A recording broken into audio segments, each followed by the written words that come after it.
Hello? Zvakazoita munokuna. Deno uri pano wabona muchiso womufaro wandinawo pachiso.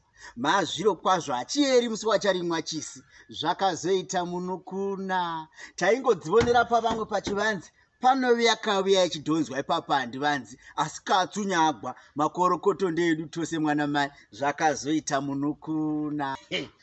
Inongoda mavhiri emberi kupera. Esure wotururamiswe nokuti akati njenganei. Maraitsi kungosunganidza tambo otobaka. Abaka tototsvakira bhatiri mota yetoindi. Gearbox rinoda kungoti rigadzigwe 1 2 3 nokuti haapindi. Asi kuisa murivhesivo inoita mutamba muri kudai. Zvongewo seka zvenhaye mwana mai asi kufarira. Chisibonekwe. Zvakazoita munokuna. Chandinoidira mupana ichiramba kusakara. Dzinovia dzichienda dzose ichingoripo chiramba kusakara. Injini iyi ndandimupana wangu chete nongoda mapistoni. Kuzongoisa crane shaft chete basa ratopera. Kungodaro mwana mai ndo zvandakazoita izvi. Kukura nzira akaiyemi navamwe musazodadigo. Huku ngadzimbokandirire hadzo ndichimbogadzira ayo mapepa.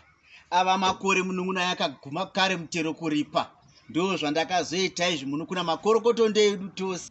Mambo gura matunhu nyanzvi yemanzwi ane musikanzwa achibaya semunzwa wenduri dzinoti turi.